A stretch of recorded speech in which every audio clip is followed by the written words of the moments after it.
Assalamualaikum warahmatullahi wabarakatuh. Selamat pagi dan salam sejahtera untuk kita semua. Yang terhormat Bapak Dosen Dr. Joko Siswanto MPD. Yang saya hormati Bapak Nur Rahmat SPD selaku guru pamong serta teman-teman peserta PPG dalam jabatan kategori 2 yang saya banggakan. Pada kesempatan kali ini saya akan melakukan wawancara bersama Ibu Tati Budiarti. Di sini kaitannya dengan eksplorasi alternatif masalah. Jadi nanti kita akan melakukan wawancara ini kurang lebih 30 menit ya Bu. Jadi nanti monggo Bu Tati untuk memberikan beberapa alternatif solusi terkait masalah yang sudah saya siapkan. Kebetulan di sini saya sudah menyiapkan 4 masalah yang terpilih yang nantinya akan saya selesaikan. Oke, langsung saja untuk masalah yang pertama.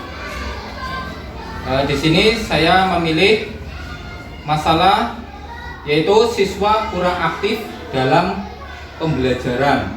Nah, siswa kurang aktif ini pasti ada akar penyebab masalahnya, yaitu guru masih menggunakan metode monoton yang bersifat teacher center. Jadi guru sering mendominasi dengan ceramah tanpa menggunakan metode atau model-model pembelajaran yang lain, sehingga terjadi komunikasi satu arah. Jadi menurut Ibu Tati, kira-kira alternatif solusinya itu apa saja? Oke, terima kasih atas percayaannya. Metode yang digunakan itu masih monoton ya, Pak Imam. Nah, ini mungkin anak malas-malasan, bosan, ini akan berdampak buruk dalam perkembangan pembelajaran. Nah, mungkin karena metodenya itu kurang menarik. Nah, jadi anak malas-malasan, bosan. Nah, ini kan jadi mempengaruhi jadi monoton. Nah, dari ini kita juga harus evaluasi diri. Nah, mungkin Pak Imam dalam menyampaikan pembelajarannya di awal. Nah, di awal pembelajarannya Pak Imam kurang menarik. Nah, jadi pengkondisian awal. Terus media yang digunakan mungkin kurang menarik juga. Selanjutnya metode. Nah, ini metode yang digunakan Pak Imam mungkin juga masih ceramah, terus belum menggunakan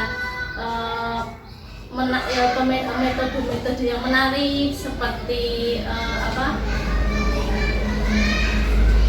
menggunakan problem based learning atau PJBN. Nah, itu.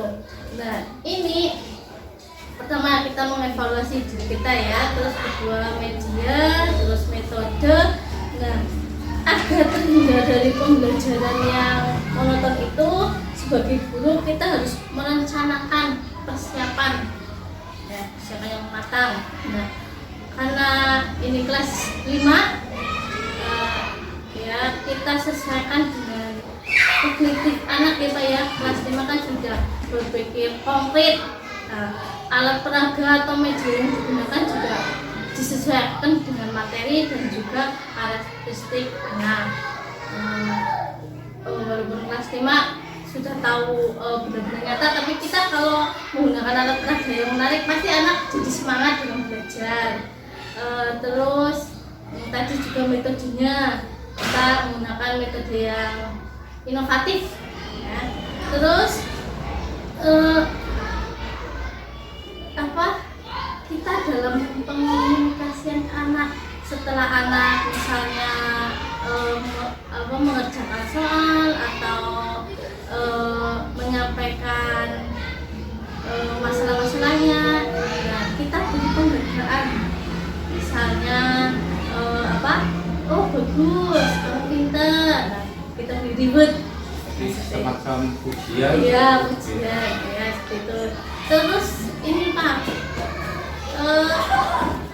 misalnya ada anak yang kontrol apa ya, tiduran di meja, lesu, kurang semangat, dan bosan, akhirnya ngobrol sama teman. Nah itu juga akan pengaruh. Nah kita beri tebak-tebakan, kita beri misalnya, atau kita beri semangat, tepuk semangat, atau tebak-tebakan yang membangun anak dan semangat belajar. Mungkin itu untuk mengatasi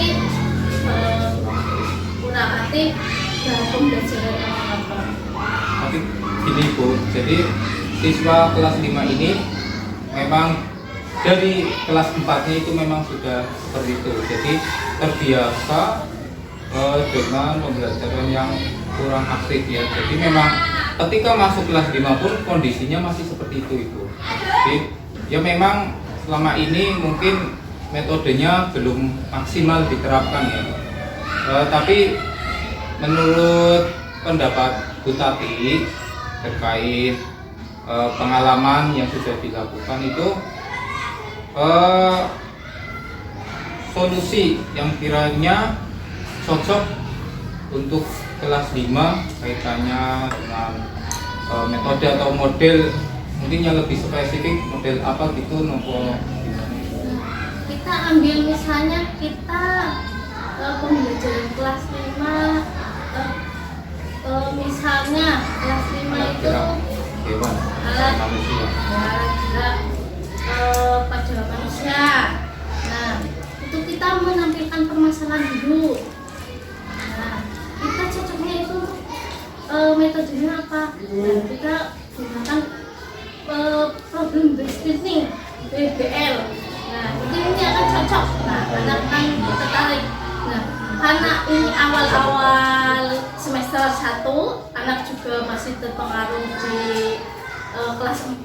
Nah ini juga sebagai PR Pak Imam untuk memberikan semangat anak biar berubah, bahwa saya sekarang udah kelas 5. Nah itu solusinya Pak Imam, satu itu metodenya ya. Terus medianya yang menarik, yang sesuai dengan materi yang Pak Imam sampaikan. Jadi nanti anak sudah berpikir agak tinggi. Nah akan mempengaruhi perkembangan anak juga. Misalnya kalau Pak Imam nanti juga tidak merubah cara belajarnya, terus hanya mengulang sama saja, nah itu anak juga akan pengaruh, tidak akan berubah. Jadi juga ini yang tadi awal saya katakan, evaluasi diri kita sendiri. Jadi kita melakukan evaluasi, oh kenapa kok anak saya males, anak saya kurang tertarik dengan pembelajaran ini. Jadi kita akan berubah, terus kita juga akan memperbaiki metodenya, medianya, itu juga akan mempengaruhi. Yang satu lagi itu kita saling interaktif dengan anak. Nah misalnya Pak Imam, kok anak itu seperti itu, Pak Imam seperti, atau mungkin di jam pelajaran, di luar jam pelajaran Pak Imam, kamu kenapa? Apa ada masalah di rumah atau ada masalah dengan teman? Nah ini jadi interaktif antara guru dan siswa. Ini akan mempengaruhi perubahan mereka, jadi motivasi belajar mereka lebih semangat lagi. Ini juga perlu adanya pendekatan secara individual gitu. Terima kasih. Itu kaitannya yang permasalahan yang pertama. Kita lanjut ke permasalahan yang kedua, yaitu motivasi belajar siswa kelas 5 masih rendah. Nah, apa penyebab masalahnya? Di sini guru belum menggunakan media pembelajaran yang menarik bagi siswanya. Jadi menurut pendapat Bu Tati kaitannya dengan motivasi belajar siswa yang masih rendah, itu solusinya untuk mengatasinya bagaimana Bu? Nah ini motivasi siswa yang rendah dalam pelajaran apa ini Pak? Pelajaran IPA ya. IPA. Nah ini juga kembali pada diri siswa ya. Dimotivasi itu dipengaruhi oleh diri mereka sendiri dan juga luar. Mungkin di rumah anak orang tuanya sibuk, jadi anaknya malas belajar, dorongan dari orang tua kurang. Terus dari luar mungkin susah, terus nggak ada bimbingan, nggak ada semangat, jadi mempengaruhi. Nah, terus yang dari luar itu gurunya juga, media yang digunakan itu bagaimana? Nah, menarik apa tidak? Nah, ini juga akan mempengaruhi. Jadi media motivasi siswa itu dipengaruhi dari diri mereka dan juga dari luar. Nah, ini di sini mungkin media yang digunakan Pak Imam juga masih mungkin medianya hanya buku saja. Nah, ini Pak Imam menyesuaikan pelajaran IPA tentang apa tadi alat gerak. Nah, ini bisa menggunakan gambar-gambar yang menarik. Nah, nanti dipajang, Pak Imam menjelaskan. Nah, jadi ada gambar nyata seperti itu. Nah, selain itu juga medianya kita gunakan PowerPoint. Nah, anak juga akan tertarik. Oh, gambarnya menarik. Jadi nanti ada perhatian khusus anak dalam pembelajaran. Itu medianya. Nah, sangat mempengaruhi sekali untuk keberhasilan dalam pencapaian tujuan pembelajaran. Pertama itu medianya, satu menarik, terus bisa membangkitkan motivasi anak. Juga ini kita gunakan media yang nyata. Iya, baik walaupun sudah kelas 5, tapi kalau ada media yang nyata, ada alat media yang nyata, itu jadi anak sudah bisa berpikir yang konkret. Oh ya, seperti ini, seperti ini. Jadi tidak hanya gambaran seperti itu. Nah, nanti anak hanya membayangkan, tapi tidak nyata. Nanti pembelajarannya juga kurang berhasil. Gitu. Jadi ini kaitannya dengan media konkret itu. Kira-kira ketika saya ingin menyediakan atau membawa atau menyiapkan media konkret kaitannya dengan alat gerak manusia dan hewan, kira-kira boleh atau tidak kalau misalkan saya itu membawa hewan ke dalam kelas untuk menunjukkan kepada siswa loh, oh ini loh anak-anak, ini hewan kaki 4, cara geraknya menggunakan kaki, itu boleh apa tidak? Itu sangat-sangat bagus, tapi ada tapinya Mak, yang tidak membahayakan anak. Kan tidak mungkin nanti Pak Imam bawa kambing, kan tidak mungkin. Tapi yang ibaratnya benda nyata, apalagi itu yang hidup, tapi tidak membahayakan anak dan juga tidak membuat keributan di kelas. Jadi nanti anak juga, oh ini loh alat gerak pada hewan, ini loh yang namanya kaki, ya kan hewan ada yang berkaki 4, ada yang berkaki 2, seperti itu. Jadi memang boleh ya seperti itu ya. Tapi memang harus memperhatikan resiko-resiko yang ada di dalamnya ya, kaitannya dengan apakah itu berbahaya atau tidak, atau itu menyebabkan keributan atau tidak. Gitu ya. Kita harus memperhatikan itu. Tidak mungkin lah kita membawa kambing atau ayam jogor. Nah, itu juga kita harus memperhatikan mungkin resikonya. ayam itu loh Bu, ya. Anak. Warna-warni itu kan Ya, anak ayam. Iya, anak ayam. Nah, jadi bisa juga Itu ya. Oke. Ya. Ini kaitannya dengan motivasi belajar siswa kelas 5 yang masih rendah. Itu antara lain dengan menggunakan media gambar, media PowerPoint, kemudian media-media yang bersifat konkret atau nyata. Kita lanjut ke masalah yang ketiga, yaitu hasil belajar siswa kelas 5 masih rendah. Di sini akar penyebabnya belum diterapkannya model-model pembelajaran inovatif seperti problem based learning atau PJPL serta mungkin model NHT.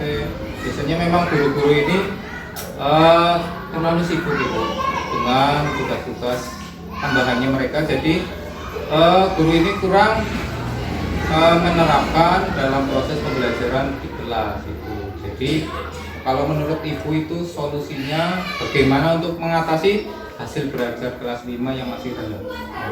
Nah, ini untuk metode, nah kita kan dituntut untuk pembelajaran yang inovatif. Karena Pak Imam ini kaitannya dengan permasalahan hasil belajar, terus juga sesuai materinya. itu alat gerak pada hewan dan manusia. Nah, solusi saya untuk Bapak Imam menggunakan metode PBL atau problem based learning. Nah, itu nanti Pak Imam harus tahu langkah-langkahnya. Nah, pertama kan kita menampilkan masalah. Nah, nanti anak dituntut untuk berpikir kreatif. Oh, seperti ini, Pak Imam menyajikan permasalahannya seperti ini. Nah, anak dituntut untuk berpikir kreatif. Terus setelah itu anak untuk menemukan sendiri jawaban. Pak Imam memberikan permasalahannya. Nah, nanti dibuat kelompok. Nah, jadi nanti ada semangat sendiri biar keberhasilan dalam pembelajarannya itu tercapai. Itu nanti Pak Imam juga harus mempelajari dulu langkah-langkahnya PBJL itu bagaimana. Nah, kalau Pak Imam misalnya di akhir pembelajaran ingin menampilkan produk, berarti Pak Imam harus menggunakan project based learning atau PJBL. Nah, tapi kalau permasalahan yang ditampilkan, kita gunakan PBJL saja. Pak Imam nanti harus tahu langkah-langkahnya bagaimana. Nah, mengkondisikan anak juga bagaimana. Jadi nanti untuk keberhasilan pencapaian tujuan ya, anak prestasinya meningkat. Jadi solusinya yang pertama menggunakan model PBL, yang kedua menggunakan model PJBL. Nah, dari model ini kira-kira menurut Ibu itu ada apa tidak kelebihan dan kekurangan dari model PBL atau PBL? Kalau PBL itu anak dituntut kreatif, terus bisa menemukan solusi-solusi, terus motivasi siswa untuk belajar juga tinggi karena harus berpikir kreatif, terus dengan teman harus bekerja sama, harus menggali materi-materi itu, bisa menemukan permasalahan yang ada. Kalau kelemahannya ini jadi berpusat pada siswa, guru hanya sebagai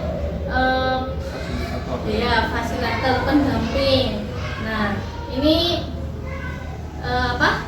kadang juga ada karena siswa kan tidak semuanya pintar. Nah, di sini guru juga harus memantau anak-anak yang kurang. Jadi kita juga tetap masih mendampingi mereka. Misalnya dalam kerja kelompok, nah, kita tidak lost, kita juga harus mendampingi situ. Jadi memang di sini kaitannya model PBL itu guru memang masih tetap bertanggung jawab ya atas berjalannya model ini gitu. Jadi tidak hanya cuma mengantar masalah saja, tapi selalu mendampingi setiap proses pembelajaran yang dilaksanakan siswa ya. Tapi kadang guru juga yang kurang kreatif itu juga akan mengalami kesulitan sekali kaitannya penerapan model PBL ini. Kadang guru itu bingung untuk menstimulus siswa untuk aktif. Nah, itu tadi pertama kita harus evaluasi diri kita. Nah, kekurangan kita apa? Nah, kita harus memperbaikinya supaya pembelajaran juga berhasil. Jadi dari awal kita itu evaluasi diri, terus pengkondisian awal siswa itu biar semangat. Nah, dari situ nanti kita akan merubah diri kita sendiri. Ya. Jadi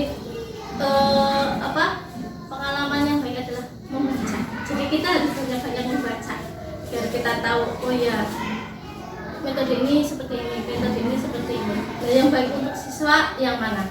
Nah, itu jadi dari diri kita, evaluasi diri kita untuk perbaikan belajar yang kita lakukan. Jadi sebagai guru kita juga tidak hanya pasrah anak suruh belajar untuk menulis, tapi kita juga harus mendampingi biar pembelajaran tercapai.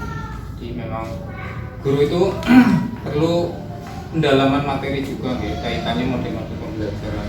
Ini memang bukan hal yang instan, perlu persiapan yang matang. Tidaknya ya guru paham sintaknya atau langkah-langkahnya gitu. Takutnya kan kalau hanya menerapkan tapi tidak paham langkah-langkahnya, bisa saja ini menjadi sebuah permasalahan baru ya. Jadi sebelum belajar kita harus merencanakan, menyiapkan apa yang harus kita lakukan. Oke, terima kasih sekali, cukup menarik jawaban dari Bu Tati ini kaitannya hasil belajar siswa. Sekarang kita lanjut masalah yang terakhir, yaitu tentang kurang antusiasnya siswa dalam mengikuti pembelajaran. Jadi banyak sekali siswa yang masih males, tidak bersemangat ketika mengikuti pembelajaran di kelas. Nah, di sini akar penyebab masalahnya guru belum merancang pembelajaran yang memanfaatkan media pembelajaran yang berbasis IT.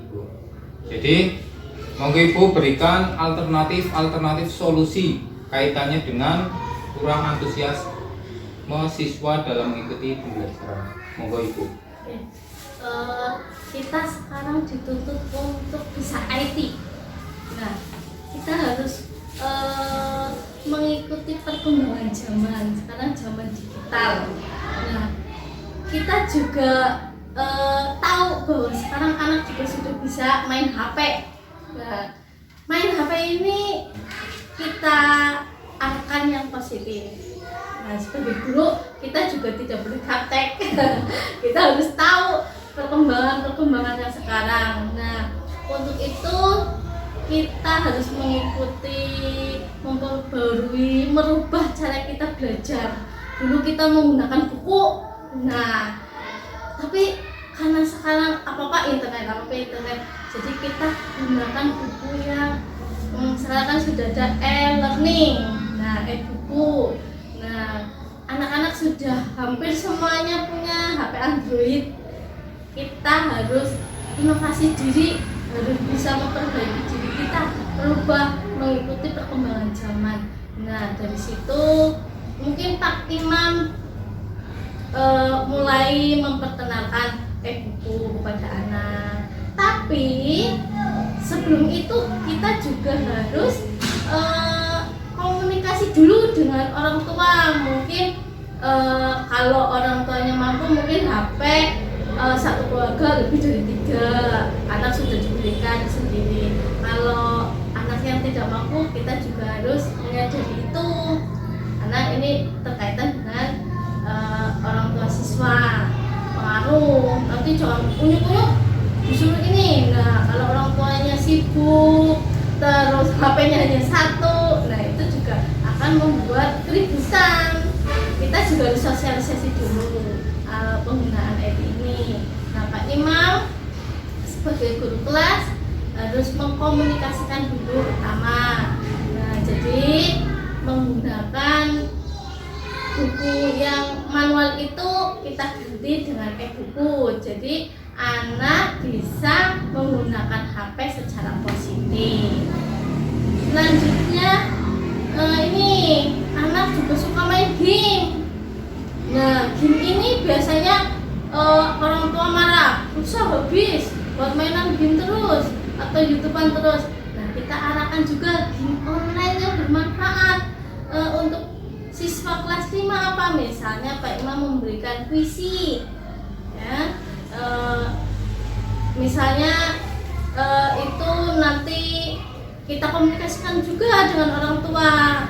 Nanti ini pembelajaran ini anak mengerjakan lewat HP. Nah, kita juga dimudahkan nilai langsung apa tercatat di situ. Selain itu Pak Iwan juga memanfaatkan fasilitas sekolahan. Nah, kan ada laptop, ada LCD. Nah, kita gunakan sebaik mungkin. Nah, keterampilan Pak Imam dalam membuat PTT, ya, PowerPoint. Nah, semenarik mungkin. Jadi nanti anak akan semangat. Media yang digunakan selain media alat peraga yang konkret, kita gunakan juga PowerPoint. Nah, dari gambar-gambar di situ, terus bacaan, tulisannya mungkin warna-warni. Nah, di situ anak akan tertarik dan akan fokus dalam pembelajaran. Tuh, jadi untuk memanfaatkan IT ini kita konsultasikan atau kita komunikasikan dengan wali murid dulu. Terus nanti mungkin suatu waktu anak ke sekolahan bawa HP, jadi tidak ada kesalahpahaman. Nah, terus yang kedua Pak Imam menggunakan fasilitas sekolahan, laptop, layar LCD. Nah, itu kita gunakan PowerPoint, jadi akan lebih menarik, anak lebih semangat. Terus yang HP itu kita gunakan game yang bermanfaat seperti puisi atau itu wall itu juga bisa membantu dalam permainan misalnya matematika. Atau gunakan Google Form. Jadi anak juga tidak hanya nonton YouTube saja atau bimbingan saja, tapi manfaatkan HP-nya untuk belajar. Jadi memang ketika siswa itu diberikan hal-hal yang baru, apalagi kaitannya dengan IT, saya rasa juga pasti akan meningkatkan antusiasme siswa gitu. Tapi dalam penggunaan IT ini pasti kan mengandung kelemahan juga ya Bu. Kalau menurut Ibu kelemahannya itu apa saja Bu? Kelemahan satu, kalau kita menggunakan game online kita butuh kuota. Nah, ini juga kita komunikasikan dengan wali murid. Atau mungkin kita membuat proposal kepada kepala sekolah untuk memberikan kuota gratis untuk anak. Yang kedua, kalau kita menggunakan PowerPoint, kita menggunakan layar LCD, itu juga ada gambarnya, misalnya mati lampu, ya. Terus internet, kadang kalau kita mencari online, internet sinyal yang kurang mendukung. Nah, itu juga kita harus mengantisipasinya juga. Jadi kalau misalnya kok tidak mati lampu tapi sinyal tidak mendukung, nah kita misalnya mau mendownload video, jadi jangan online, kita downloadnya yang offline. Jadi kalau mati lampu kita bisa menggunakannya, jadi tidak terkendala pas pembelajarannya. Tuh, saran saya kita download dulu, jadi nanti pas pembelajaran sudah berjalan lancar. Tapi kalau untuk masalah listrik, nah ini kita tidak bisa menyalakan PLN karena itu semua juga wewenang sana. Jadi kita ya terpaksa harus menggunakan manual. Berarti memang di sini guru harus mempunyai plan B ya, untuk mengatasi kelemahan-kelemahan ini gitu. Misalnya kalau terjadi mati listrik nih, mungkin gurunya sudah menyiapkan gambar atau apa yang masih berkaitan dengan materi gitu. Jadi jangan sampai sudah menyiapkan matang, apalagi sudah mengorbankan waktu, biaya, dan tenaga, tiba-tiba terjadi kendala seperti ini, gurunya malah bisa stres itu. Itu juga malah dapat menimbulkan masalah yang baru. Jadi intinya berarti guru harus mempunyai solusi lain gitu untuk mengatasi masalah yang kaitannya kurang antusiasnya siswa dalam mengikuti pembelajaran. Jadi itu masalah-masalah yang saya pilih. Jadi kemarin di LK 1.3 itu ada 6 masalah. Jadi saya harus memilihnya di LK 1.4 saya di sini memilih 4 kebetulan. Dan alhamdulillah keempat masalah ini sudah kita bahas dan sudah kita dapatkan alternatif solusi yang diberikan oleh Ibu tadi. Sebelumnya saya juga mohon maaf kepada Ibu karena sudah mengganggu waktunya, sehingga Ibu juga yang harusnya ngajar harus meluangkan waktu untuk wawancara ini. Saya ucapkan terima kasih sebesar-besarnya kepada Ibu Tati, kemudian kepada kepala sekolah yang sudah mengizinkan berjalannya kegiatan wawancara pada pagi hari ini. Kurang lebihnya, apabila saya dalam melaksanakan wawancara ini banyak tutur kata yang masih salah, mohon dimaafkan dan mohon dimaklumi Ibu. Sama-sama, semoga Pak Imam dalam pembelajaran nanti di kelas 5 berjalan lancar, tujuan pembelajaran tercapai. Oke, mungkin itu saja untuk kegiatan wawancara pada pagi hari ini kaitannya dengan eksplorasi alternatif solusi. Semoga alternatif solusi ini dapat membantu saya untuk menyelesaikan masalah-masalah yang sudah saya pilih. Akhirul kalam, wabillahi taufiq wal hidayah. Wassalamualaikum warahmatullahi wabarakatuh.